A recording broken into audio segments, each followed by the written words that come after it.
Hi guys, welcome to FaithFood.Tv.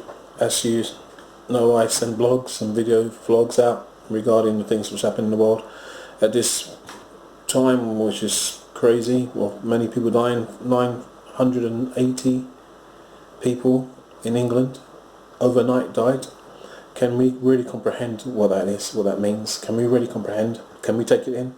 You know, if we had one person in that 980 person who we knew close, whether that be relative or friend, I think we'll be able to take in the devastation of what that means. But because we don't have relatives amongst those, or people we don't know are being wiped out, being taken suddenly, it hasn't really hit home as it would, God forbid, if it was someone closer.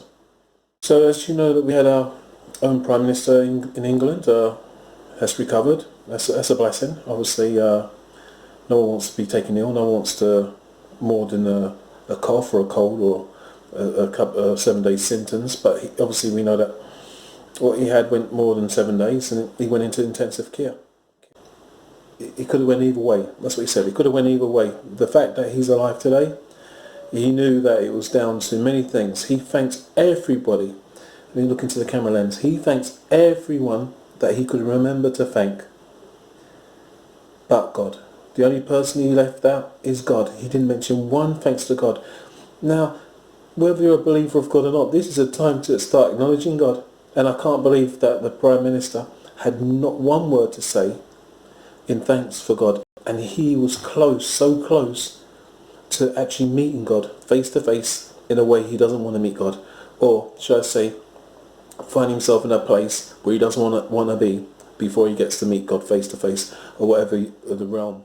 It's the fact that I'm just not happy. I'm happy the guy's out of the red zone, out of danger, but I don't think he's doing himself any favours by being in the position he's in and not leading by example people in those circumstances for the things we have to acknowledge. And the first things we have to acknowledge, the first person we have to acknowledge is God.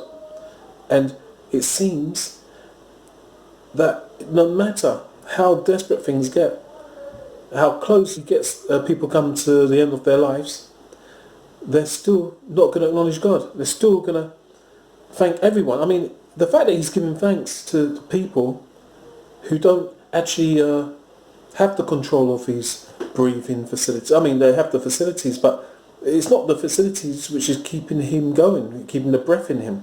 Obviously, he's going to fight the coronavirus. Yes, there's so much we can do, but when your time comes, your time comes. Well, when you can't make a decision if it is your time to go that you're going to stay longer. So it's really a good time to acknowledge God. That's why you're here still, Mr. Prime Minister. That's why you've still got life in your body. Now, whatever your beliefs are, clearly not a believer of God.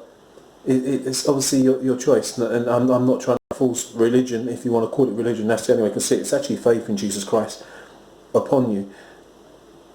But you have to acknowledge that you don't have control of what happens when you go through the gates of death.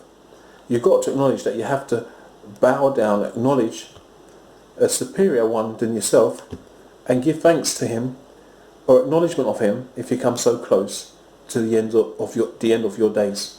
Surely there's got to be some firm reference of what's going to happen after you pass through that door, which you were so close to passing. And my concern isn't necessarily just for you, it's the fact that you're a leader, and there's many people, we know 980 people, 700, we're in the hundreds, high level hundreds, not far from thousands, per day are leaving this world, and they need to be knowing the things which the government ain't teaching. Like I said, you're providing the beds, you're providing ventilators, but not everyone's coming out of those beds. Not everyone are even going to be on the ventilator, or if they're on it, they're not necessarily coming off it because of they're recovered. They're going across to a place where everyone's going to go to. So it's important that we start looking at the subject of where you're going. And I've got a very good video as well, actually, I'm going to put on with this post, which explains what happens or where you go when you die. So